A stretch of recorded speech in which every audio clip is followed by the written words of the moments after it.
the best things in life are free, but you can give them to the birds and bees. I need fun. That's what I want. Good afternoon. This is your host, Tony Sarwar for People Over Politics.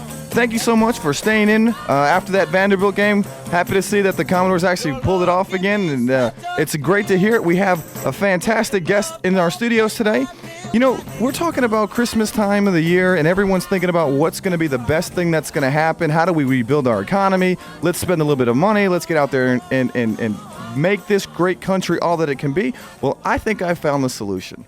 And I found the solution in a good story, something I think that's going to warm everybody's hearts, something to get us back motivated and understanding how incredibly amazing that we have it here in the great United States of America.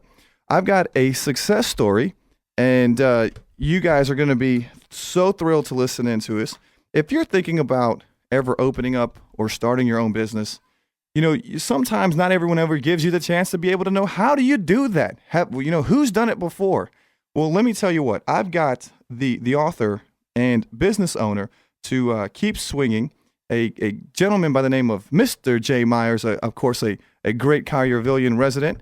His wife Maureen Myers is his also confidant, and I'm going to say business partner in so many senses of the word.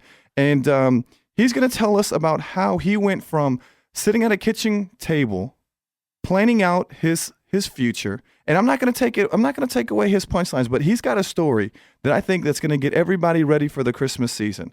Something to remember that we've got to sometimes, when things look bad, you got to jump up, dust your shoulders off, and get back at it again. Mr. Jay Myers, how are you doing today, my friend? Great, Tony. I appreciate being on the show.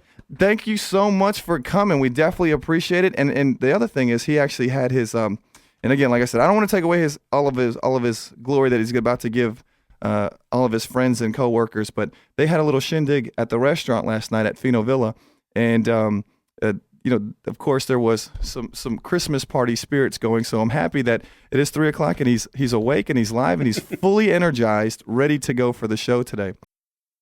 Anybody who's interested in reading the game plan of how this happened, and actually Jay was so nice to give us a few signed copies. I'm keeping one for myself. I'm sorry, I have to keep one. This is my second copy, and it's the updated Ethan Award sponsored or tagged book, and he's going to be giving away 2 other ones today. So if you're interested in reading the game plan and hearing the story of how this all happened, if we go a little fast in the show today, you can actually give me a call or shoot me a text at 901-246-6777. Shoot me a text on my personal cell and send me your information, and we'll make sure that we send you that copy. So this way you don't have to worry about getting it through any place else or having to worry about come picking it up or this, that, and the other. Shoot me a text and I'll get it to you. And that number is 901-246-6777. That's funny. You always have to keep a pen and pad when I'm on the air. We have so many different numbers to give out.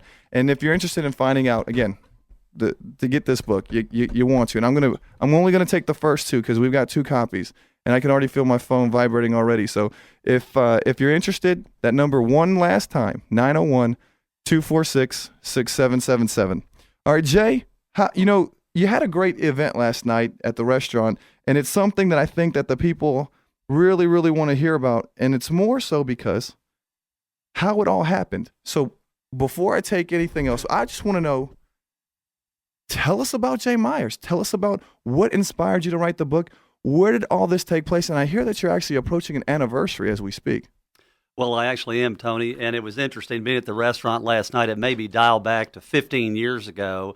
I was having one of those moments and thinking about how the company got started. And I'd love to tell your listeners I got started because I'm this brilliant guy, and I had this engineering idea about video conferencing and all these wonderful technology things that we do at Interactive Solutions. But the reality of the situation was I got fired. Wow. I got fired from my job on my 39th birthday. On your 39th, you were fired from your job on your 39th birthday. Yeah, and it was... What's that feeling like to get fired on your birthday? Well, for any of your listeners ever gone through that, and it's tough times now, I'm sure some people laid off and all those kind of things, people can relate to this. It was a sick feeling. I'm laughing now. I wasn't laughing 15 years ago.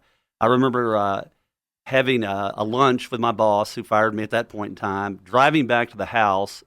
Remember driving by the mailbox, opening up the mail, and seeing a birthday card.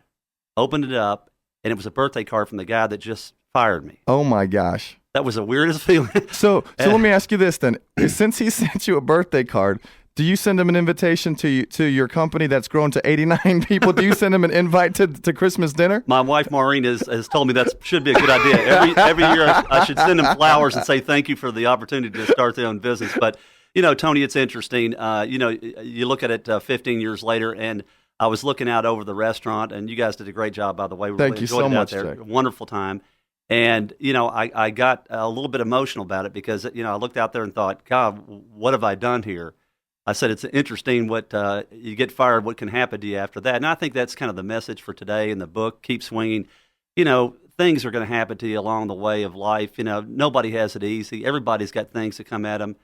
You just got to hang in there. You got to keep trying. You got to keep swinging because, it's worth it. I mean, it's worth it at the end. You can create a life for yourself as a small business owner. I mean, this thing with my business is so off the charts. We've had so many awards and different things that and recognition. But the best part is seeing those people last night. 89 people. We have 60 employees. Of course, I had spouses, all that kind of stuff. So I did some quick math and I thought about the fact we're probably impacting close to 200, 250 people. Wow. And it just feels good to provide, an income for those folks. They work hard for it, obviously, but the gratification, just wonderful. And certainly financially, Maureen and I have done pretty well in this venture, very well. But it's so much more than money. It's just so much more gratification. And I think the one thing I hope that everyone caught in just the first part of the segment is that there's a gentleman out there who received a birthday card on his 39th birthday after leaving a lunch that he was fired, and now he's impacting over 200 plus families. And it's not just jobs. You're talking about well-paid individuals. I mean, they work hard, like you said, for their money. But I'm guessing just based on meeting some of the individuals last night and gotten to actually meet them throughout the last couple of years. I mean, they are seeming to not just be making minimum wage by any stretch of the imagination. So that's a big thing, especially during Christmas time with people going through. You saw the numbers and you see the economy looking the way that it is. And every time you look on, Fox News and you end up or Headline News or whatever, CNN, whatever you're watching, you see that the unemployment rate goes and, it keeps end up going in the wrong direction. Well, here's an opportunity that you jumped out there at literally what I would imagine is probably one of the low points in your life. You turn it into the highest point of your life. For those people who are listening today, Jay, what would you take us back to that time? Sit me back. You're 39. You just opened up that card, and you're walking inside. You just talked to Maureen about some ideas, and you're saying, you know what? I'm actually going to strap on these boots. I'm going to dust myself off. I'm going to look forward and to start getting into something. Now I've got to start taking care of my family. Take us into what are some of the good stuff, but actually, what were some of the challenges that you faced when you were opening or starting your first interactive solutions? Well, when you're starting a new business, you have to have money, and we didn't have any. So that was difficult, and we had to do some things to try to acquire financing.